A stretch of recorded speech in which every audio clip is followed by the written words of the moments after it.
আৰম্ভ হল মংগলদৈ গ্ৰন্থমেলা 2024 8 ডিসেম্বৰৰ পৰা 7 দিনীয়াকৈ আয়োজন কৰা হৈছে মংগলদৈ গ্ৰন্থমেলা 2024 মংগলদৈ প্ৰেছ ক্লাবৰ উদ্যোগত অসম পুথি প্ৰকাশন আৰু বিক্ৰেতা সন্থাৰ সহযোগত গান্ধী ময়দানত অনুষ্ঠিত হয় এই গ্ৰন্থমেলা গ্ৰন্থমেলাৰ দুৱাৰ উন্মোচন কৰে শিক্ষামন্ত্ৰী ডক্টৰ ৰণোজ পেগুৱে উদযাপন সমিতিৰ সভাপতি সাংসদ দিলীপ শইকীয়াৰ সভাপতিত্বত অনুষ্ঠিত হোৱা উদ্বোধনী সভাত মুখ্য অতিথি হিচাপে ভাষণ প্ৰদান কৰে উচ্চতম ন্যায়ালয়ৰ অৱসৰপ্ৰাপ্ত মুখ্য ন্যায়াধীশ অসম বৈভৱ বঁটা প্ৰাপক ৰাজ্যসভাৰ সাংসদ ৰঞ্জন গগৈ বিশিষ্ট অতিথি হিচাপে উপস্থিত থাকে সাহিত্য একাডেমী বঁটা প্ৰাপক ডক্টৰ জুৰি দত্ত অসমৰ প্ৰায় 30খন গ্ৰন্থ বিপণীয়ে অংশগ্ৰহণ কৰিছে মংগলদৈ গ্ৰন্থমেলাত গ্ৰন্থমেলাৰ প্ৰথম দিনটোতে অগণন লোকৰ সঁহাৰি লাভ কৰিছে উদ্যোক্তাসকলে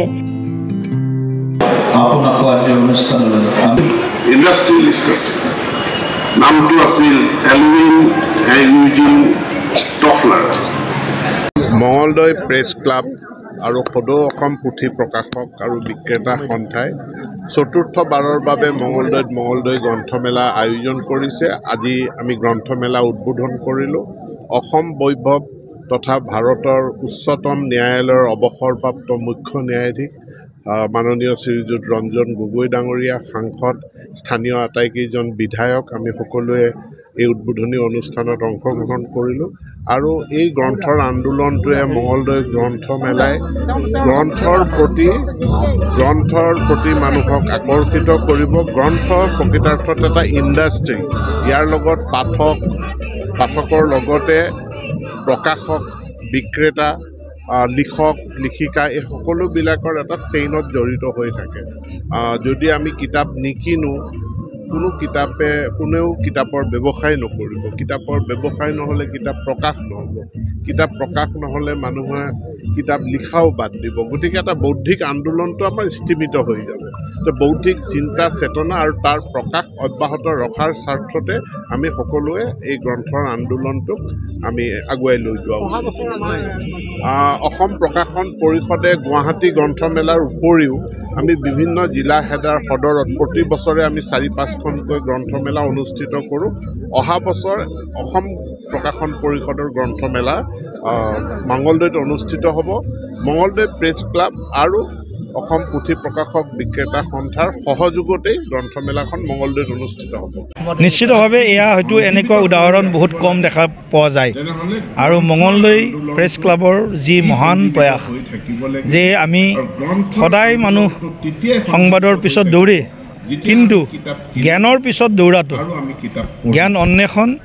জ্ঞানৰ প্ৰচাৰ প্ৰসাৰ আৰু গ্ৰন্থ উৎসৱৰ জৰিয়তে গ্ৰন্থমেলাৰ জৰিয়তে আমি শত সহস্ৰজনক আমি জ্ঞানৰ যি ভাণ্ডাৰ সেই ভাণ্ডাৰ বিলোৱাৰ যি মহৎ লক্ষ্য সেই লক্ষ্যটো আপোনালোকে যি ধৰণে আপোনালোকৰ মানে দৈনন্দিন ব্যস্ততাপূৰ্ণ কাৰ্যসূচীৰ মাজতো এই কাৰ্যসূচীটোক আয়োজন কৰাত আপোনালোকে যি ধৰণে সহযোগিতা আৰু উদ্যোগ লৈছে নিশ্চিতভাৱে অসমৰ অন্য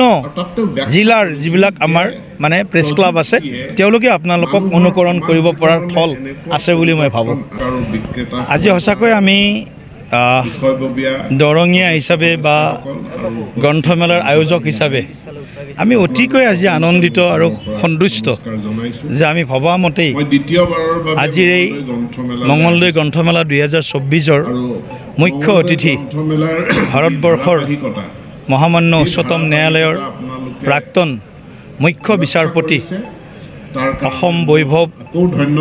মা ভাৰতীৰ সুযোগ্য সন্তান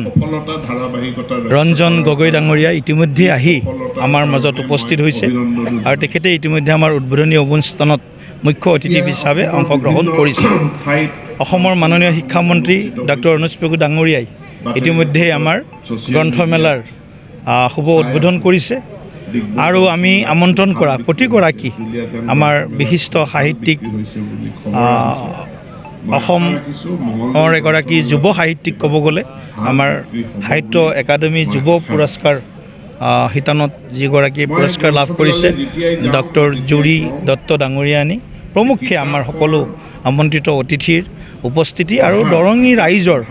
পাৰ ভঙা উৎসাহ আৰু আজিৰ যিটো আজি উপস্থিতি সেইটোৱে আমি এই গ্ৰন্থমেলাখনে এই বছৰ এক বিশেষভাৱে ৰাইজৰ সঁহাৰি সমাদৰ আৰু গ্ৰন্থমেলা বা গ্ৰন্থোৎসৱৰ আমাৰ যি লক্ষ্য বৌদ্ধিক আন্দোলনৰ যি আমাৰ লক্ষ্য এই লক্ষ্য নিশ্চয়